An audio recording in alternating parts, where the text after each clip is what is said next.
Acompanhe a partir de agora mais um podcast do Preto no Branco. Programa de hoje, Nossa Terra, Nossa Gente, com o jornalista Jadir Zimmermann. Olá, meus caros. Hoje nós temos o privilégio de receber aqui uma pessoa muito especial que está à frente de uma campanha mais especial ainda, a campanha que se chama Todos contra a Pedofilia. O pastor Valdair Debos, ele que já foi presidente também do Conselho Municipal da Criança e do Adolescente, mas que há muitos anos vem à frente, vem coordenando esse trabalho, essa campanha de prevenção, de ação, chamada Todos contra a Pedofilia. E nesse bate-papo a gente vai conhecer um pouco mais do que essa campanha já surtiu de resultados aqui em Cascavel, da sua abrangência como um todo, e também explorar principalmente as estratégias adotadas para a sensibilização, a prevenção e o suporte às vítimas de pedofilia. Acompanhe conosco, você está sendo convidado para acompanhar esse quadro do Nossa Terra, Nossa Gente, mais um podcast aqui do Preto no Branco. Pastor Valdair, seja bem-vindo aqui ao nosso podcast. Obrigado por esse momento, por esse espaço que o Preto no Branco está nos abrindo para levar informação, porque pedofilia ou os crimes sexuais ou a violência contra a criança e adolescente, ela só se combate falando sobre o assunto. Ora, pastor, assim como eu imagino que tenha outras pessoas da sociedade que não conhecem muito bem a campanha. Como que ela, faça um breve histórico, como que ela surgiu, como que o senhor chegou à coordenação desse trabalho? A campanha ela surgiu a partir da CPI da pedofilia em 2008, que foi aonde se finalizou não, porque a CPI ela é aberta, ela continua o tempo todo, onde tiver casos de pedofilia entra dentro desse viés da CPI. Mas o senador Magno Malta, que presidiu essa comissão, ele sentiu que se a lei em si não seria o suficiente, precisaria de um movimento. Então, juntamente com alguns assessores técnicos da área, eles estudaram um movimento que poderia ser a nível nacional. E criou-se, então, o Todos contra a Pedofilia, a partir de um dos técnicos que acabou se empenhando nisso, que é o promotor de justiça de Divinópolis, Dr. Carlos José e Silva Fortes, chamado como Casé Fortes aí nas redes sociais. Ele idealizou o movimento. Ele começou então a fazer palestras, reunir pessoas, ir nas universidades, explicar o que era essa nova lei para criminalizar a pedofilia. Porque até então o nosso Código Penal, ele não consta a palavra pedofilia. Não existe? Não existe, porque ele é de 1944, então não existe no Código. Agora existe, a partir de 2008, os crimes ligados à pedofilia, que é o abuso sexual, a exploração sexual e alguns outros crimes que são de âmbito sexual contra crianças e adolescentes. Ou seja, a pedofilia ela cuida especificamente dessa questão sexual, não entra em outros tipos de violência contra a criança e o adolescente. Outras violências daí eles têm uma outra penalização. Certo. Os crimes ligados à pedofilia, então pode ser um abuso, um estupro, pode ser uma exploração, pode ser um tráfico de criança, pode estar tudo ligado à pedofilia. Então, para isso existe a punição, para os crimes ligados, mas em si a pedofilia, então ela não é criminalizada, até porque vai precisar muita pesquisa sobre isso, porque, infelizmente, podemos assim dizer, a Organização Mundial da Saúde caracteriza a pedofilia como uma doença. Uhum. E se caracteriza como uma doença, aí como é que você vai criminalizar a doença? Uhum. Então, por isso, talvez que ela não conste até no Código Penal. Uhum. Mas nós entendemos que é um crime onde a pessoa tem noção ou seja, é uma doença onde a pessoa tem noção do que está fazendo. né? Porque ela só pratica pedofilia se ela tiver segurança de que ninguém vai culpá-la daquele ato que ela está fazendo. Ela sempre transfere a culpa para a vítima e não para ele. Ele não se sente culpado nesse processo. Então ele faz às escondidas, ele arquiteta, o pedófilo, diz o Casé Fortes e tanto a sargento Tânia Guerreiro de Curitiba, que é da Polícia Militar, e ela... É importante nós pensarmos aí futuramente uma entrevista com ela aqui para o Preto no Branco, porque ela capacita toda a polícia do Brasil para como atuar. E ela é de Curitiba? Ela é de Curitiba. Ela é vereadora em Curitiba. Se ela estiver por aí na região. Isso, nós pretendemos trazer ela para Cascavel para fazer aqui uma ação, e ela diz que o pedófilo ele é um predador. Então, o que é um predador? Ele escolhe um momento certo e a fragilidade da sua vítima. É diferente de uma pessoa que tem problemas mentais, eventualmente, tá. e dá um surto e age compulsivamente. O pedófilo, pelo que o senhor está dizendo, ele arquiteta, ele premedita o ato. Ele não tem pressa para fazer. Então, ele escolheu uma vítima, não importa se vai durar 1 ano, 2 anos, 5 anos, ele vai ter um momento exato que ele vai agir. Então, muitas vezes, isso é muito comum acontecer com os pedófilos domésticos. O que é o pedófilo doméstico? Aquele que se infiltra dentro da família como boa gente. E ele é boa gente, ele ajuda, ele precisou de alguma coisa, ele está sempre pronto para servir, ele serve muito bem. Mas ele faz isso com segunda intenção. Isso. Pastor, nós vamos voltar de novo nesse detalhe desse comportamento, das características dos pedófilos, até para as pessoas observarem, né? Isso no dia a dia. Mas antes, eu gostaria de clarear mais o que é a campanha. Nós temos campanhas também, mais ou menos na mesma linha, que são governamentais, como o Maio Laranja, nós temos o Faça Bonito, que são iniciativas dos governos, federal, estadual, municipal, principalmente na assistência social. Mas esse Todos contra a Pedofilia, ele não tem nada a ver com governos. Não, ele não é ligado a governo. Inclusive, em Cascavel, nós temos uma ONG chamada ABCP, Associação Brasileira Todos contra a Pedofilia, onde tem um CNPJ, onde a gente se organiza um pouco melhor por aqui. Mas que também ela tem a ver com o movimento nacional, sim, mas o movimento nacional ele pode ser criado em qualquer lugar, em qualquer município, desde que tenha uma liderança que faça esse trabalho, o que aconteceu em Cascavel. Então, em 2010, nós começamos um evento, 2008 começou a CPI, terminou a CPI, aliás, e começou o movimento com o Casé Forte em Minas Gerais. Em 2011, nós encontramos o Casé Fortes.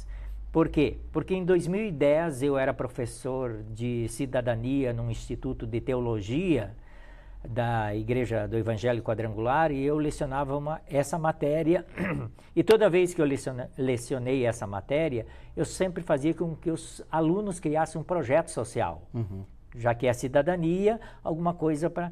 Então, nós nos reunimos em 2010 e criamos uma ação para orientar lideranças religiosas, catequistas, professores de crianças, das igrejas, como lidar com o comportamento das crianças e como proteger as crianças dentro das igrejas. Eu trouxe um palestrante de Porto Alegre, ele teve um custo na época de quase R$3.000, eu fiz um cálculo. A gente vai gastar em torno de R$10 por pessoa que vai participar, vamos convidar 30 igrejas, cada igreja vai trazer 10 pessoas que lidem com crianças. Eu fui surpreendido, eu e a equipe de alunos, que dos 300 convidados compareceram para fazer o seminário de 3 dias apenas 16 pessoas. Isso em 2010. Mas aí isso criou uma repercussão. Certo. Porque nós vimos o tamanho do tabu e como as pessoas não querem falar sobre esse assunto. O senhor acha que as pessoas têm... Resistência. Resistência. É um assunto que as pessoas procuram evitar. Por quê? Porque ele é nojento. Primeira coisa, você descobrir que o estupro aconteceu dentro da própria família, por pessoas da família, é nojento. Quando a gente descobre... Isso se caracteriza como pedofilia também, quando é o pai, ou é tio, ou é o irmão? É o desejo sexual de uma pessoa adulta por criança. Certo. Isso caracteriza... Independente do grau de parentesco. Independente do grau. Pode ser um incesto também, mas daí já é uma outra coisa né, que pode estar acontecendo. Então, nós vimos o tamanho do desafio que nós tínhamos pela frente. E isso nos levou a desistir? Não. A comissão um projeto para quebrar isso. E a gente demorou 4 anos para quebrar isso. Em 2011, a gente encontrou o Casé Fortes, porque esse movimento de 2010 criou repercussão. Ele alcançou, deu visibilidade, e aí a gente encontra o Casé. O Casé veio para Cascavel e, através do Casé Fortes, a gente fez um seminário com ele e nós conseguimos reunir 53 pessoas em 2011. Em 2012, a gente conseguiu já 298 pessoas. A gente trouxe mais alguns palestrantes e a gente encontrou a Adelair Zerminiani, que é uma vítima de pedofilia que resolveu falar sobre o assunto. Já adulta. Adulta. Quando o pai dela havia falecido, daí ela achou que deveria falar sobre o assunto, porque ela achava que mais pessoas deviam saber que isso pode acontecer. Ela foi vítima de abuso do pai, desde muito cedo, desde bebê até os 14 anos. Então ela tem um depoimento assim muito forte. E ela então resolveu naquela época quebrar esse silêncio e falar sobre isso e fazia palestra. Encontramos ela. Em 2003 fizemos o evento e a gente conseguiu reunir 298 pessoas. Em 2013 a gente conseguiu alcançar 4.000 pessoas. Foi aonde, então... Ou seja, de 16 no primeiro encontro para 4.000 pessoas em 2013. Qual foi a minha ideia na época, conversando com a equipe? Tive algumas resistências de algumas pessoas da equipe que achavam que isso não deveria ser ligado ao governo. O que a gente fez? A gente resolveu criar a Semana Municipal Todos contra a Pedofilia e criou uma lei. Os vereadores, o Vanderlei Augusto da Silva, que inclusive vocês podem também numa oportunidade entrevistá-lo, e o Jorge Menegatti, foram eles que criaram a lei municipal. E aí depois criamos a lei estadual, que também faz a semana na mesma época. E qual que é o período?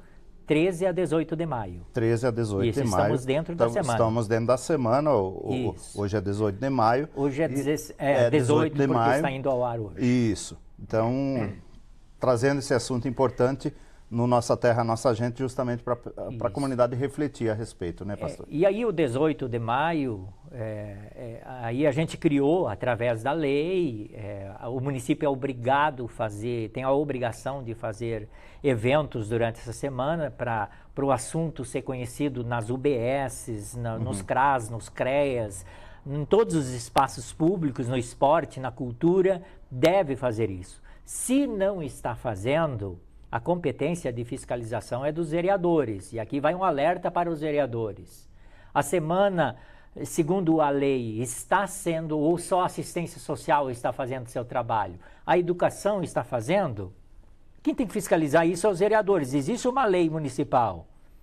E aliás, os autores da lei não estão hoje. Não estão hoje, mas os vereadores, a competência deles é ver se as leis que foram criadas estão sendo colocadas em prática. Tá aí o puxão de orelha do pastor Valdair aos legisladores do nosso município, que têm a obrigação de ver se as leis do município estão sendo levadas a sério. O que nós vemos hoje no município é assim, a maioria dos municípios, a assistência social absorve tudo.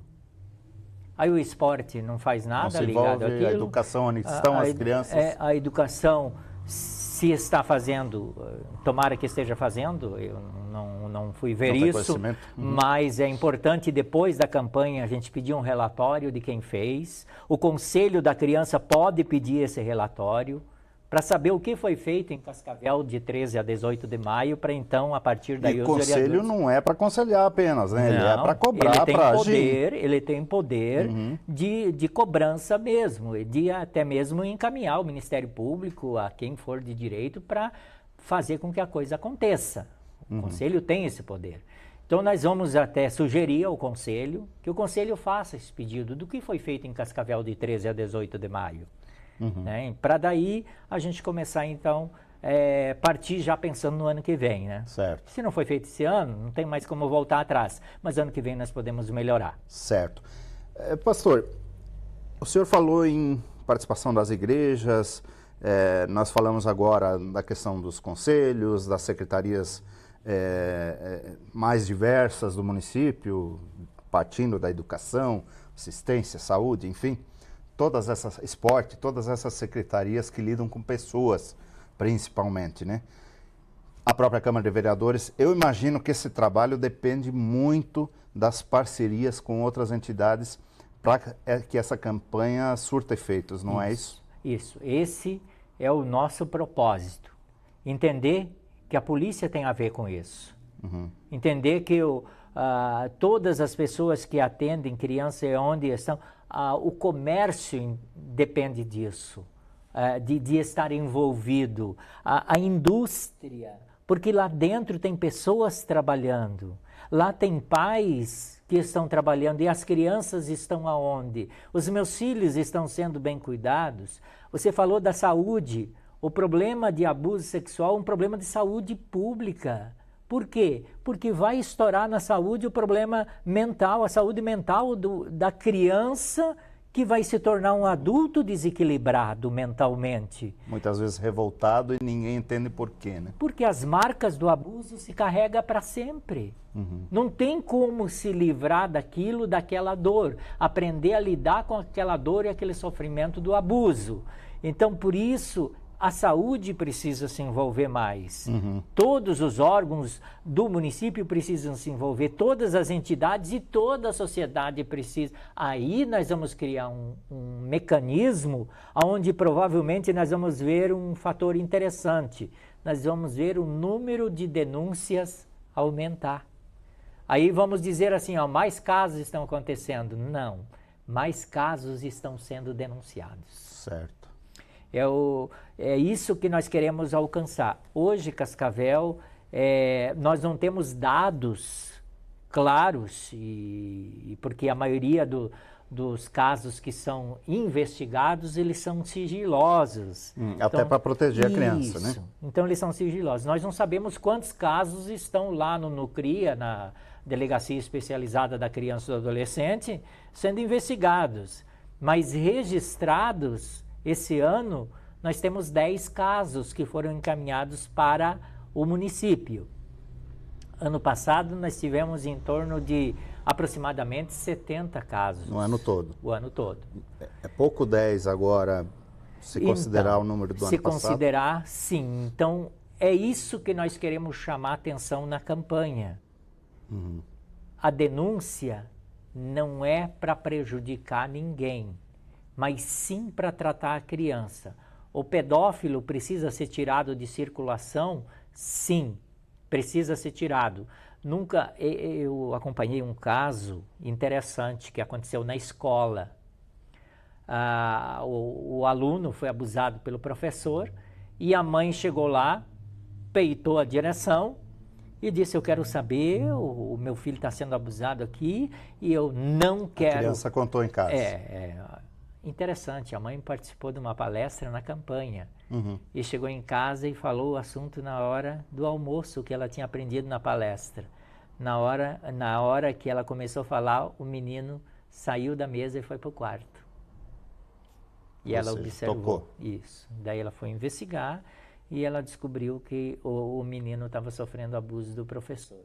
Chegou lá, sabe qual foi a sugestão da escola? Tirar o aluno. A mãe disse, não mesmo. Eu não tiro o aluno em nenhum momento. Eu vou tirar ele agora, daqui vou levar ele para casa, mas amanhã ele volta para a escola e eu não quero ver mais esse professor aqui. E a escola tomou providência? A escola transferiu ele para outra escola, onde ele abusou de outro menino.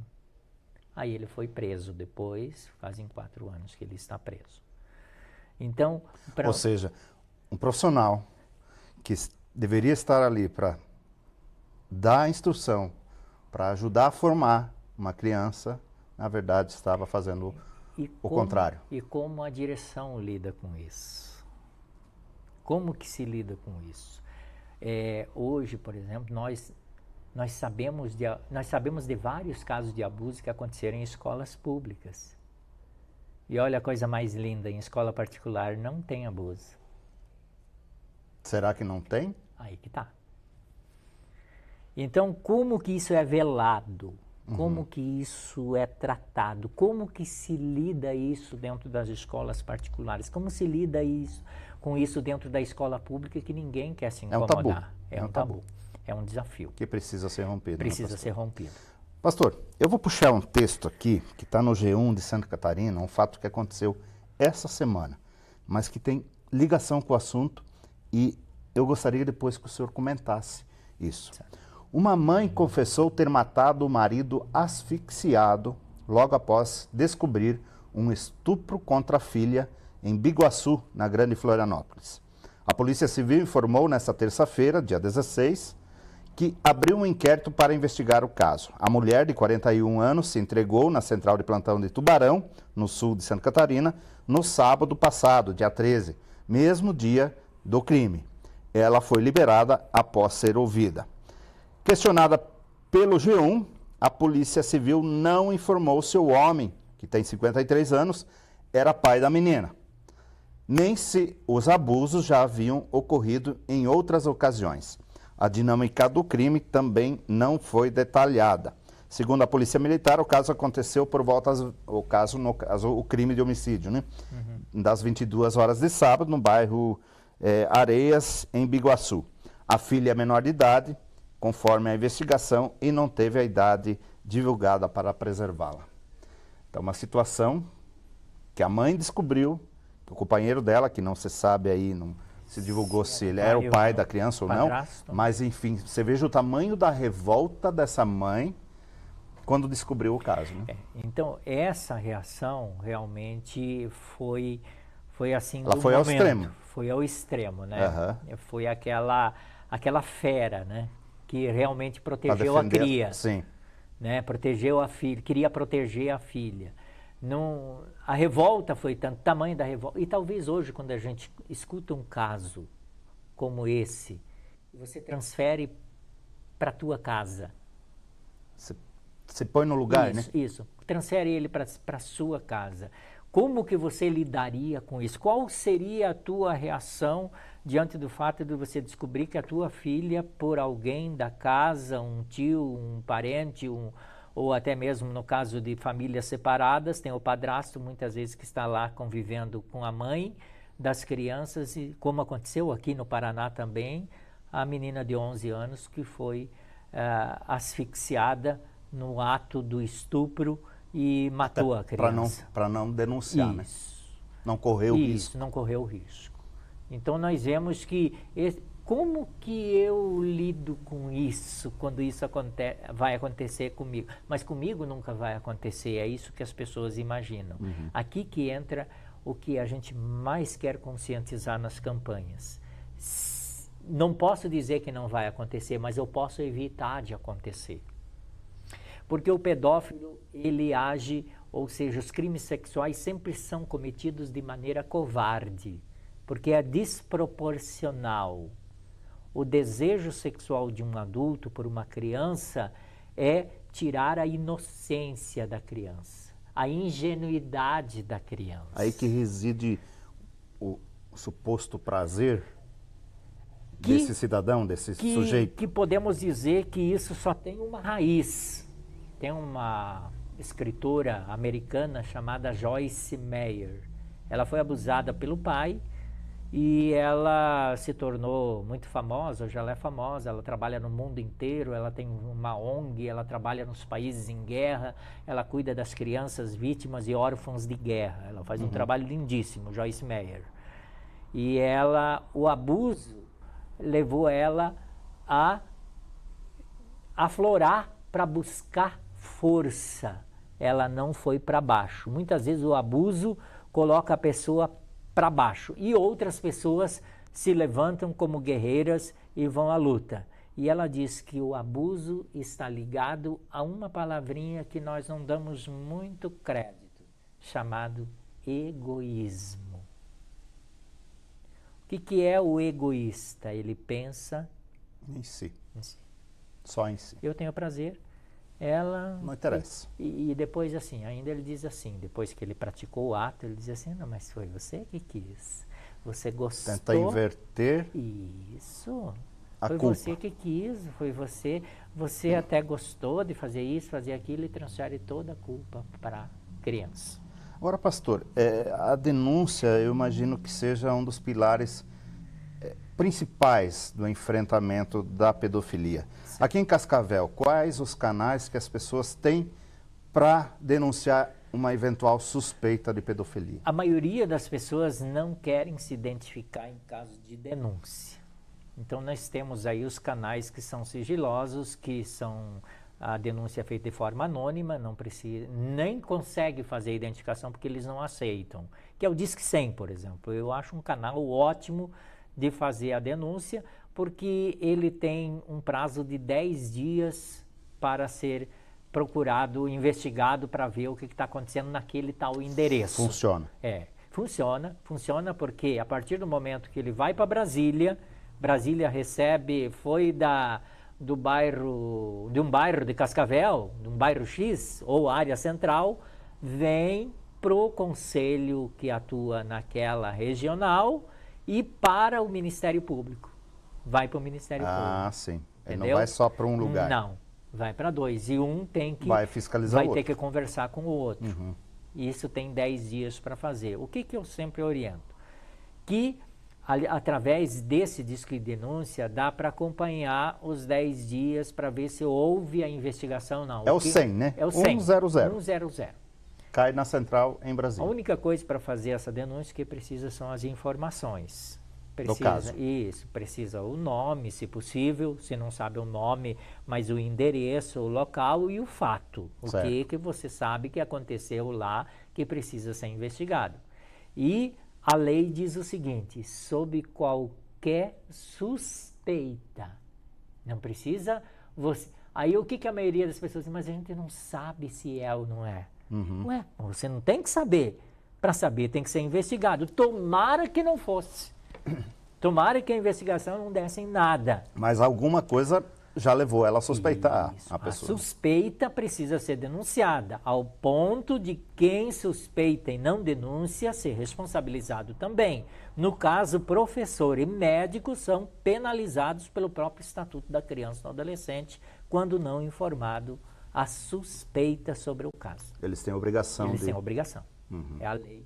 E a lei diz que tem que ser feito. Agora, pastor, a gente tem falado assim, nós estamos falando aí cerca de meia hora, nós estamos falando basicamente imaginando um homem abusando de uma criança, seja a criança menino ou menina.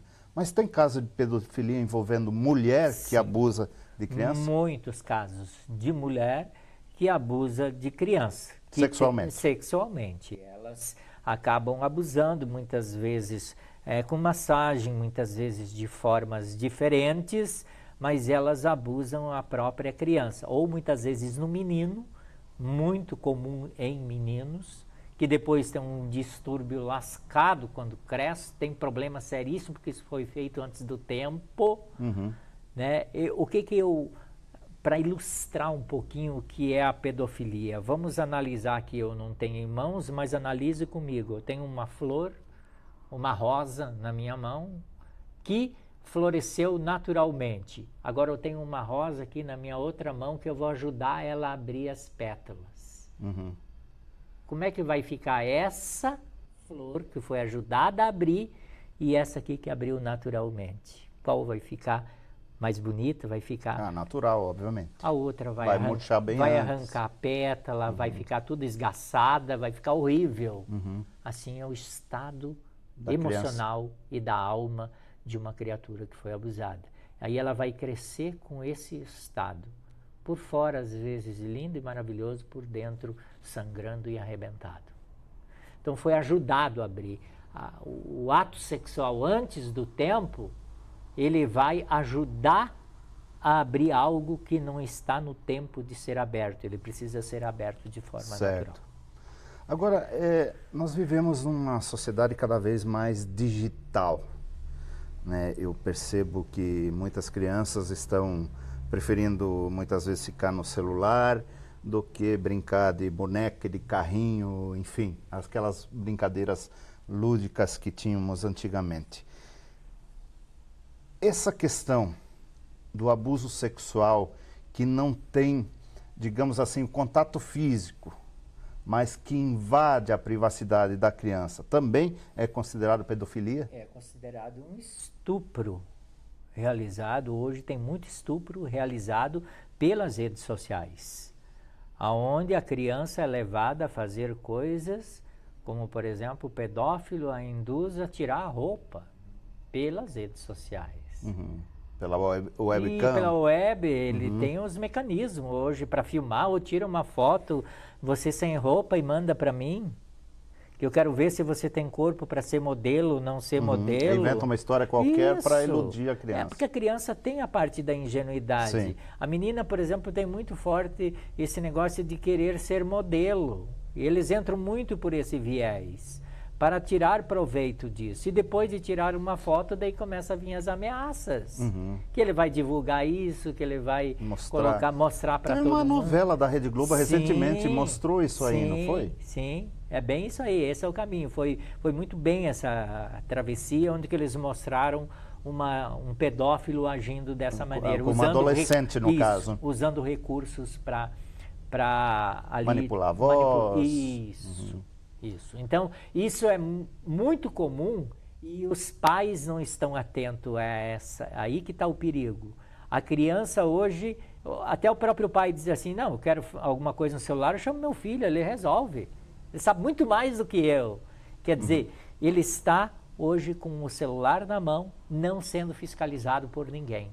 Os pais não estão fiscalizando, os pais não estão acompanhando o que o filho está acessando, o que ele está fazendo, qual é o joguinho que ele tem. Ele está num joguinho na internet, é muito fácil o pedófilo jogar ali naquele mesmo espaço do joguinho dele uma imagem, que ele clica em cima e a partir dali começa uma conversa. Então existem esses meios, pedófilos sabem fazer isso. Então precisa se saber acompanhar e ver o que as nossas crianças estão acessando na internet. E aí é uma obrigação dos pais ficarem mais atentos, não é, pastor? Aí que está um detalhe. Eu lembro da minha infância, eu estou com 60 anos, você deve lembrar da sua infância, nós tínhamos limites. Sim. Chegava a hora do banho, era a hora do banho, meu amigo. A hora de sentar à mesa. A hora de comer, era todo mundo na mesa e pronto, não tinha ficar esperando um pouquinho. Nem tinha celular, mas levar celular na mesa durante a refeição. Nada podia levar, nem uma caneta não podia levar na mesa para escrever alguma coisa. Era hora de comer, tinha hora para tudo. Hoje não se tem mais o limite. Disciplina. Os pais tiraram o limite, eles não impõem mais a disciplina, não tem mais horário para celular, é o tempo todo. Aliás, muitos pais, para acalmar os filhos, dão o celular para eles ficarem quietos. Então aí está realmente, nós estamos entrando num campo minado. Aonde isso vai dar, nós ainda não temos noção. Só que sabemos que nunca se viu tanta gente precisando de atendimento psiquiátrico como hoje. E nós estamos caminhando para isso, onde a psiquiatria vai entrar numa dimensão enorme para conseguir atender a demanda de pessoas que estão com a sua saúde mental comprometida. Ora, pastor, ainda falando sobre os pedófilos, sobre o comportamento dessas pessoas, que o senhor diz que são predadores, que não são doentes. Mas, seguidamente, nós noticiamos aqui no Preto no Branco já vários casos, e eu lembro que, recentemente, um ator global também foi preso porque houve uma operação da Polícia Federal, normalmente, que apreendeu conteúdo no computador do cidadão. Mas conteúdo que ele baixou na internet ou na Deep Web lá, por onde circula uma série de coisas criminosas. Mas, enfim, ele não agiu diretamente com uma vítima. Ele simplesmente se satisfaz com aquelas imagens de vítimas anônimas. Esse não é um doente ou ele é um criminoso também na sua interpretação? Ele é um consumidor de pornografia. Sim. Ele é um consumidor. Então, de criança? Isso. Infantil, pornografia infantil. Sim. Então ele consome essa pornografia porque aquilo lhe satisfaz. Agora veja bem, essa pornografia infantil, ela teve uma origem. Alguém teve que fazer uma criança vítima para produzir aquilo. Evidente. Aí que entra o detalhe. Aí que está o crime. Aí muitas vezes quando a Polícia Federal pega um site desse, fecha um site desse e abre a sua plataforma, o que ela vai encontrar lá? Foto de crianças de biquíni, que o pai e a mãe publicaram inocentemente, achando que aquilo era só uma foto da criança na praia. Os pedófilos usam isso para masturbação. A menina só de pijama, só de calcinha, a menina tomando banho na banheira. Ai, que lindo! Ou seja, fotos produzidas pela própria família, e jogadas na rede. Isso. A partir do momento que isso foi jogado, alguém vai pegar isso e vai comerciar. É impressionante, mas como eles encontram essas fotos. Então, a maioria dos pedófilos, o que eles fazem? Eles armazenam, eles não praticam o ato com uma criança, mas armazenam fotos. Isso é crime.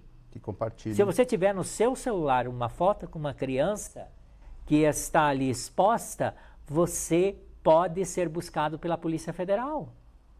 Então, quando você recebe uma imagem de alguém diz assim, olha o que eu vi aqui na internet, veja que absurdo, e compartilha uma foto de uma criança sendo abusada, alguma coisa assim. É um crime. A partir da publicação já é crime.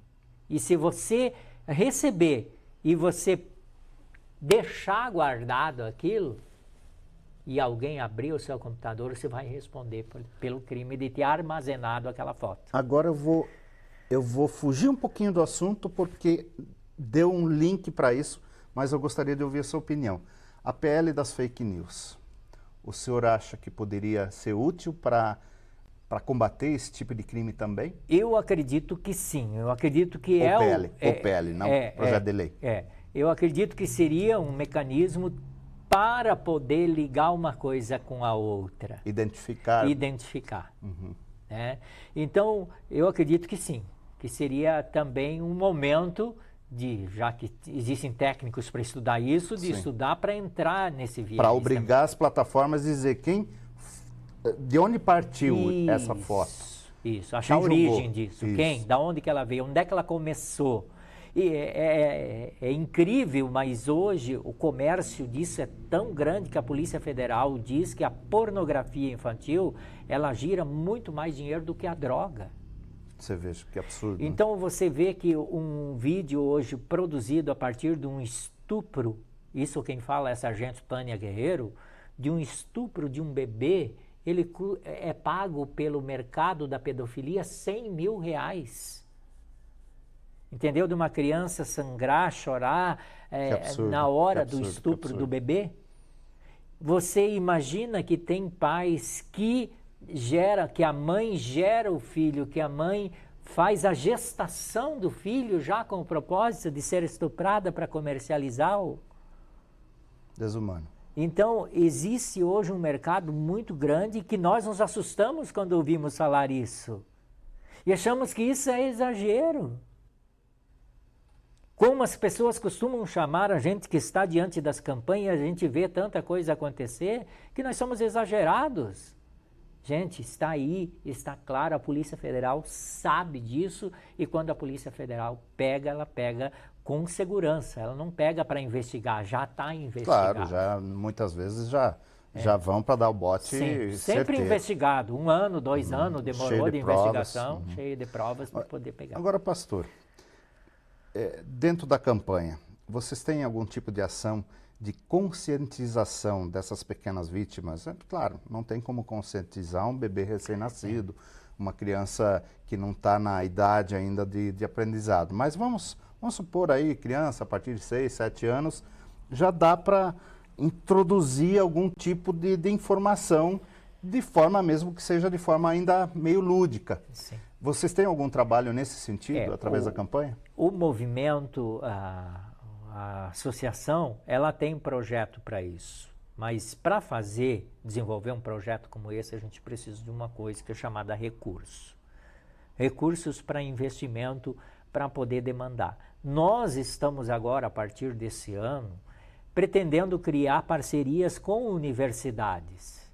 Porque achamos que a universidade ela tem aí muito recurso humano para colocar, para fazer esse trabalho.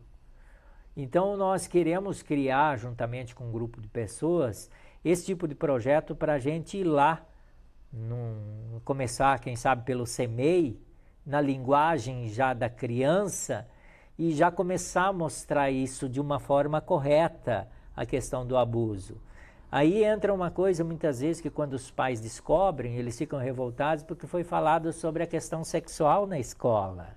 Mas se não falar, é pior. Aí que está o detalhe. Quando você não orienta, então quem deveria fazer isso seria o pai e a Claro, mãe. tem formas como falar, Sim, né? sim. Não vai chegar e mostrar. Não, né? lógico. Mas tem que falar sobre o assunto, tem Claro. que falar sobre parte íntima. Uhum. Tem que mostrar para a criança o que é a pepeca, o que é o piu-piu, o que é... Tem que mostrar. E tem que dizer que ali não vai mexer ninguém. Até para ela criar uma autodefesa, né? Isso. Então, o que acontece com o pedófilo? Se ele encontrar uma criança que diz não aceita que faça isso e a criança sai correndo, ele corre mais do que a criança, mas para o outro lado. Ele tem medo. Ele tem medo da criança que se nega a deixar. Aí entra a questão do predador. Tu acha que ele vai mexer com uma criança que representa ensinando risco? Isso. Então, o que o predador faz? O que a leoa faz quando ela encontra um bando de animal e ela está com fome? Vai pegar o mais O fraco. frágil. Então, ele sabe escolher. Aí vemos assim, ó, muita questão hoje, nós vemos muitas crianças fragilizadas pela questão da família. Pais separados, aí a ausência da figura masculina, né? Então, a ausência da mãe mesmo. E isso, muitas vezes, a falta da ausência do pai pode gerar no filho que a criança, ou o filho, o menino ou a menina, não importa, quando ele vê uma figura masculina, ele sente que é ali que ele vai se apoiar. Ele chega lá, ele agarra, ele vai no colo, porque ele está sentindo a falta de quem? Do papai, que não está presente, Sim. que está ausente. Então, isso o pedófilo começa a analisar. Ele começa a ver se aquele é um lugar que ele pode. Existe a questão que eu sempre disse isso, que existe a quadrilha de padrastos que sai de uma família e vai para outra, e vai passando e passando e abusando, e ele não é denunciado. A denúncia, eu não vejo ela, eu até nem gosto da palavra denúncia. Eu gosto de encaminhamento. Vamos encaminhar para algum órgão competente para investigar isso. Para tratar do Porque a denúncia parece que você está denunciando algo para prejudicar alguém. E a gente não quer prejudicar o pedófilo. A gente não. Se ele tem desejo por criança, não tem problema nenhum, só não pratique. Fique com o desejo com ele. Tu imagina você sair na rua e te der desejo de você ver alguém lá na rua e te der um desejo de fazer algo, tu vai chegar lá e vai fazer? Tu é louco de fazer isso? Tu não vai fazer. Você vai se conter. Porque o teu autocontrole Claro, você soberano. Você precisa ter isso. Né? Então, quando... Em todas as situações. Todas. De repente eu me revolto com alguém, com alguma situação, eu não vou pegar uma arma e dar um tiro no cara. Até meu desejo naquela Porque hora é fazer sei, isso. Mas... Mesmo que eu tenha, tenha um acesso de raiva naquele momento, mas o meu autocontrole vai me impedir de fazer isso. Né? Então eu imagino, eu entendo o que o senhor quer dizer, a mesma coisa do cidadão que eventualmente, então, por algum motivo no passado, talvez, desenvolve esse tipo de... O Casé Fortes, ele diz que existe um grupo de pedófilos éticos, que eles têm o desejo, mas eles são conscientes e ele não pratica. Se controla. Ele se controla, mas ele tem o desejo, então ele não consegue se livrar daquilo. Mas ele consegue se controlar. Isso chama-se pedófilos éticos. Agora, existem muitas... um assunto que talvez, não sei se você vai tocar, mas eu vou aproveitar e vou tocar. Por favor. A questão da castração química, por exemplo. Ah, sim. Existem alguns movimentos que tem que ter castração química. A própria sargento Tânia Guerreiro, ela diz que isso não vai resolver. Pelos 50 anos de investigadora policial que ela é e lidando com isso.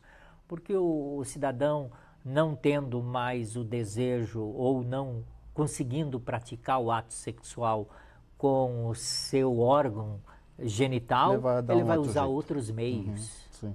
Entendeu? Então isso... Porque você não vai eliminar o desejo. Não. Ele é cerebral. Não, porque está na cabeça. Só se cortar o pescoço mesmo. Sim. Aí vai livrar. Então, isso não vai resolver. Agora, existem algumas leis americanas, isso quem fala é o Casé Fortes, a gente usa aqui sempre o conhecimento, porque ele já fez várias intervenções nos Estados Unidos, no Canadá e naquela região lá, na América, e alguns estados que adotam, quando há um preso pedófilo e ele cumpre a pena, o cidadão é obrigado a sair da cadeia e ir no bairro onde ele reside e se apresentar como pedófilo que está sendo liberado publicamente. E aí todo mundo fica sabendo, ele tem a obrigação, faz parte da pena dele. Se apresentar aqui, sou fulano de tal, cumpri pena por pedofilia, estou aqui, agora eu estou morando aqui na rua tal, no bairro tal.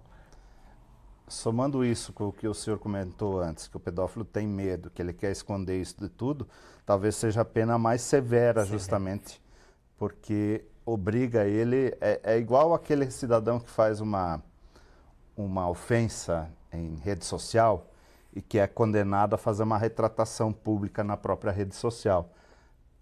Isso é mais humilhante do que, de repente, pagar uma multa em dinheiro do que fazer isso. Isso, e lá eles saem com essa obrigação. Aí tem outros países que adotam, por exemplo, a colônia penal, onde o próprio indivíduo acha que na sociedade ele não vai conseguir, e não vai mesmo, né? Um pedófilo que está preso aí 10, 12 anos, ou 15 anos, 13 anos, que infelizmente um crime de pedofilia hoje a pena máxima é 13 anos, a não ser que tenha morte, mas daí já é outro enquadramento. Outro enquadramento. Mas ele sabe que se ele sai de lá, segundo a Tânia Guerreiro, que é policial, 48 horas depois ele já está cometendo outro crime. Tanto é impulso. Então, tem alguns que têm consciência disso e eles não querem nem sair mais. Aí os Estados Unidos, tem muitos estados lá que adotou uma colônia penal onde o cara vai viver lá. Uma espécie de abrigo. Isso. Ora, pastor, assim, estamos chegando aí no final da nossa conversa, no nosso tempo.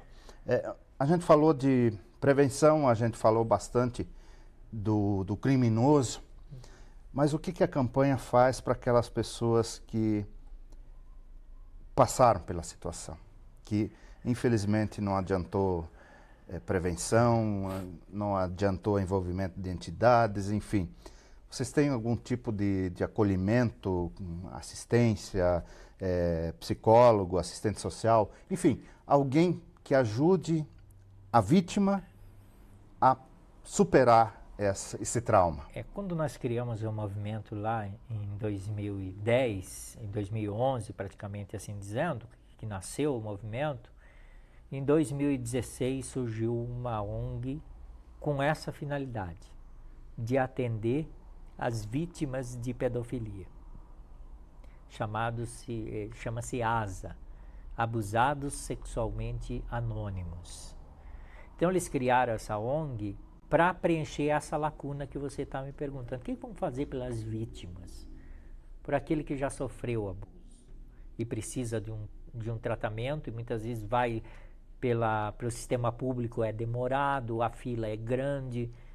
Então, aí surgiu Então, existe em Cascavel uma ONG que é gratuita, que trabalha gratuitamente para atender essas vítimas com um grupo de psicólogos, advogados, existe ali nutricionista, porque infelizmente a vítima de abuso sexual, ela come demais ou come de menos, é tudo extremo. As vítimas são tudo extremo, ou ela toma demais banho ou não quer tomar banho. São todos os extremos, entendeu? Ou ela tira só 10 na escola, ou ela não tem rendimento escolar.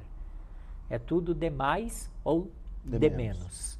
Então, para esse equilíbrio, então existe o fonoaudiólogo que faz todos os encaminhamentos. Esse ASA tem toda uma equipe que faz esse tipo de atendimento. O movimento em si, ele não tem essa estrutura, ele não faz parte dele, mas sim orientar, encaminhar. Aconteceu o caso, foi encaminhado, conseguiu vaga, não conseguiu vaga, nós vamos atrás e ajudamos a conseguir abrir a vaga que é necessária. Isso nós fizemos através do poder público, e esse ano nós queremos criar um projeto através das clínicas. Nós queremos visitar todas as clínicas de psicologia e ver se elas conseguem abrir ao menos uma vaga para a gente encaminhar uma pessoa que foi vítima. O que acontece? Geralmente, esse projeto do ASA, em 7 anos, em 6 anos que eles estão atuando, para 7, em 2016 eles começaram, então, das 7 anos, eles atenderam 78 pessoas, mas todas adultas. Todas adultas. Não atenderam nenhuma criança. Recém-vítima. Isso, recém-vítima. Já vítimas que foram abusadas e então quiseram o tratamento. Certo. Então, talvez para isso, quando a gente descobre uma vítima de abuso sexual criança, o município oferece uma estrutura muito boa. O município ajuda. Para ser atendido meio que de imediatamente, sem enfrentar fila. Com psicólogo. Isso, tem uma escuta especializada, por exemplo. O fórum que aconteceu hoje de manhã no município foi sobre a escuta especializada, mostrando como que o município ter uma estrutura para escutar a criança que foi vítima. Que aí aconteceu um grande erro no passado. Todo mundo queria saber o que aconteceu com a criança. A curiosidade. A curiosidade. E hoje, se descobrir que uma criança foi interrogada por alguém que não for a escuta especializada, essa pessoa é penalizada. Existe uma lei que proíbe. Ok, pastor. Eu acho que o assunto rende. A gente está aí já uma hora conversando e talvez teríamos, à medida que vamos conversando, vão surgindo ganchos para outras questões. Mas a gente se propõe sempre a um quadro mais ou menos de 1 hora de duração. Gostaria de deixar o senhor à vontade para fazer suas considerações e eventualmente tocar em algum assunto que eu não tenha abordado, mas que o senhor entenda ser pertinente destacar. Eu gostaria que você olhasse para essa camiseta. Ela diz aqui: todos contra a pedofilia. E as pessoas que têm coragem de usar uma camiseta lá na academia, e indo uma vez para o mercado, uma vez por semana usar a camiseta, ela dá uma repercussão muito grande para a proteção. Porque a partir do momento que um pedófilo passa por você e veja que você está com uma camiseta dessa, ele vai entender que você não é um desinformado. E que para a tua família você está orientando para os teus netos, para os teus sobrinhos, para os teus afilhados, para todo mundo que você pode, sobre as questões dos crimes sexuais. Eu acho isso muito importante. Usar uma camiseta que você se identifica como conhecedor e que se você usa uma camiseta, significa que você tem coragem de denunciar. Então, essa mensagem que eu quero deixar. Nosso principal objetivo do movimento aqui, e vocês nos proporcionaram isso, e todas as pessoas que vão nos acompanhar, pense nisso. Nós queremos chegar antes do abuso. Nós queremos chegar antes do teu filho ser vítima. Então eu peço para você, se você teve filhos, foi para cuidar. Não terceirize.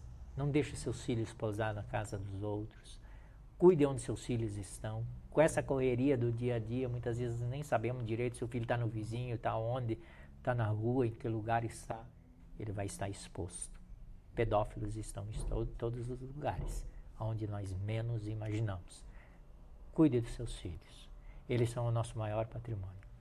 Infelizmente, acabamos descobrindo isso há poucos dias, com aquela chacina de Blumenau, que foi triste, que aconteceu onde aquelas crianças foram mortas por um, entre aspas, doente, sei lá o que era, mas enfim, cometeu um crime que escolheu crianças para suas vítimas.